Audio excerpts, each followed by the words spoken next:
ये आकाशवाणी है। प्रस्तुत है कार्यक्रम सुर्खियों में। इसके अंतर्गत सुनिए देश के बढ़ते निर्यात पर चर्चा। इसमें भाग ले रहे हैं आर्थिक विश्लेषक यामिनी अग्रवाल और पत्रकार शिशिर सिन्हा। प्रोफेसर यामिनी, अगर हमने वस्तुओं के निर्यात के आंकड़े देखें तो जनवरी के महीने में लगभग 25% की बढ़ोतरी हमने यहाँ देखी है। पूरे अगर जनवरी की बात करें तो लगभग 46% की बढ़ोतरी देखी है। कैसे देखती हैं आप इस आंकड़े को? बहुत अच्छे आंकड़े हैं क्योंकि इकोनॉमीज रिकवर कर रही हैं और जहां जहां इकोनॉमीज रिकवर कर रही हैं वहां वहां वो अपनी कंजम्पशन के लिए इंपोर्ट्स कर रही हैं, जिससे हमारे इंडिया के एक्सपोर्ट्स हैं वो बढ़ जाते हैं। ओवरऑल एक पेंट अप डिमांड भी रही है क्योंकि पेंडेमिक के दौरान जो मांग थी वो कम थी। अगर हम देखें तो इस सभी का असर जो है हमारी मार्केट पे पड़ता है क्योंकि हम एक अच्छी तरीके से जो है एक्सपोर्ट कर सकते हैं, खासतौर पे कोविड के बाद। और क्योंकि वैक्सीनेशन आ गई हैं, ओवरऑल इकोनॉमिक रिकवरी काफी पॉजिटिव रही हैं जो ग्रोथ दिखाती हैं। लेकिन इसी के साथ साथ आयात में भी बढ़ोतरी देखने को मिली और लगातार 5वां महीना ऐसा है जब $50 बिलियन से ऊपर का आयात हुआ है। इसका असर जाहिर सी बात है जो व्यापार घाटे पर पड़ता है। ये कितनी बड़ी हमारे लिए चिंता का विषय है? हमारे आयात में ऑयल, गोल्ड एक खास तौर पे आयात की चीजें रहती हैं। ऑयल क्योंकि हम उतना नहीं प्रोड्यूस करते और गोल्ड क्योंकि हमारी कंजम्पशन काफी ज्यादा रहती हैं और काफी हद तक कुछ और एसेंशियल आइटम्स हम जो इंपोर्ट करते हैं उनका असर रहता है। इसलिए अगर हम देखें तो हमारा जो इंपोर्ट था वो हमेशा से ज्यादा ही रहा है हमारे एक्सपोर्ट से। पेंडेमिक के दौरान हमने देखा था कि हमारे जो ट्रेड बैलेंस था वो पॉजिटिव हुआ था, पर ज्यादातर हमारा ट्रेड बैलेंस जो है नेगेटिव ही रहता है। कोशिश यही करनी चाहिए कि इकोनॉमीज में ऐसे सोर्सेज क्रिएट किए जाएं जिससे जो चीजें हम इंपोर्ट कर रहे हैं उनकी रिक्वायरमेंट कम हो, चाहे वो प्रोडक्शन के लिए एग्रीकल्चर प्रोड्यूस हो, चाहे वो मैन्युफैक्चरिंग में बैटरीज की जरूरत हो या इलेक्ट्रॉनिक आइटम्स की जरूरत हो, या ऑयल से अपने आप को शिफ्ट करके रिन्यूएबल एनर्जी सोर्सेज पे जाना हो। एक और हमने जो महत्वपूर्ण बात देखी कि सेवा क्षेत्र का जो निर्यात है वो लगभग 55% बढ़ा है और अगर हम वस्तुओं से अगर तुलना करें तो लगभग 2 गुनी बढ़ोतरी हुई है। इसे आप कैसे देखती हैं? भारत हमेशा से एक सर्विसेज इकोनॉमी माना गया है। सेवा के क्षेत्र में काफी हद तक जाना जाता है क्योंकि इसकी जो पोटेंशियल है आईटी में या मेडिकल सर्विसेज में या कहीं पे भी वो काफी ज्यादा रहा है। पेंडेमिक के दौरान टूरिज्म की वजह से और हॉस्पिटैलिटी की वजह से जो हम पैसा कमाते थे वो कम हो गया था, पर क्योंकि वैक्सीनेशन आई है, इकोनॉमी रिकवर की है, आईटी का पोटेंशियल अपने आप में ही बड़ा है, फाइनेंशियल सर्विसेज का पोटेंशियल बढ़ा है, मेडिकल सर्विसेज का पोटेंशियल बढ़ा है और धीरे धीरे जैसे गवर्नमेंट ने माना है कि वैक्सीनेशन के बाद वो लोगों को जो है आने देगी, वहां पे टूरिज्म का भी पोटेंशियल बढ़ता हुआ नजर आता है।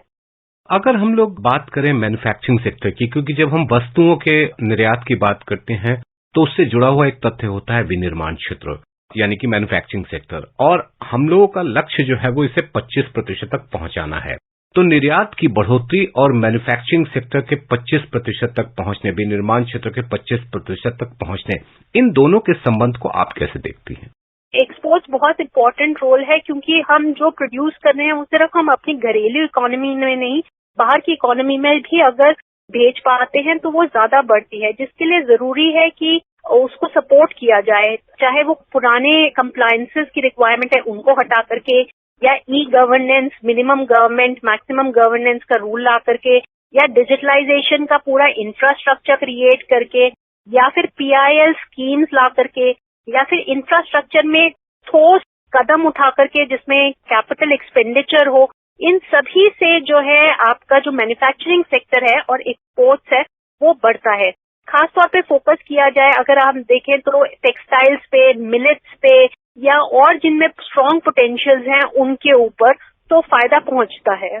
कृषि एक क्षेत्र है जिस पर हमें विशेष ध्यान देना है क्योंकि इस संदर्भ में भी कि पिछले 2 वर्षों के दौरान इस क्षेत्र में काफी अच्छी बढ़ोतरी हुई है। और एक और बात महत्वपूर्ण है कि जो कृषि उत्पादों का जो निर्यात है वो लगभग $43 अरब पे है, जो कि अपने आप में एक रिकॉर्ड है। इसे बढ़ाने के लिए और कुछ किए जाने की क्या जरूरत है?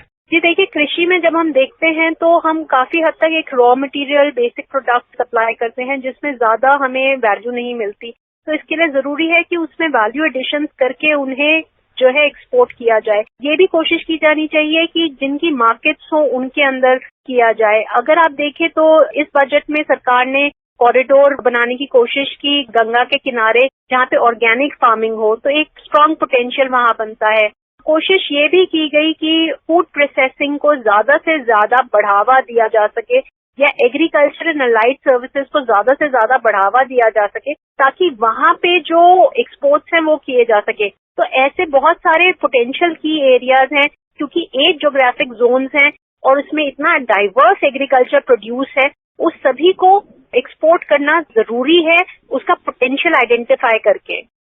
इस बजट में क्या आपको लगता है कि वैल्यू एडिशन को लेकर के जो कृषि उत्पादों के मूल्यवर्धन या वैल्यू एडिशन की हम बात करें, उसके लिए इस बजट में प्रयास किए गए हैं, कुछ खास प्रावधान किए गए हैं? जरूरी बात है कि जब कृषि से रिलेटेड चीजें बात की जाती हैं तो सपोर्ट करना चाहिए small and medium size businesses को, जिसके लिए ये भी देखा गया है कि एक स्ट्रांग फोर्स से लोकल फॉर वोकल की बात की गई। ये भी बात की गई कि जो एमएसएमईज हैं उनको ज्यादा से ज्यादा क्रेडिट प्रोवाइड किया जाए, फार्मर्स को क्रेडिट प्रोवाइड किया जाए आत्मनिर्भर 1, 2 और 3 के तहत। कोशिश ये भी की गई कि जो एक्सपोर्ट्स होने चाहिए उसके लिए जो टेक्नोलॉजी की जरूरत है या किसी और चीज की जरूरत है उसका फायदा हो सके।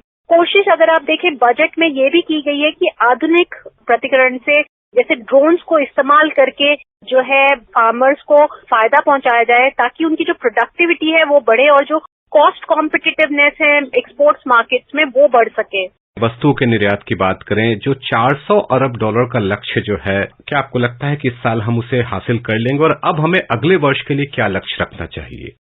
75% टारगेट तो ऑलरेडी मीट हो चुका है। कोशिश यही रहनी चाहिए कि और टारगेट्स को मीट किया जाए।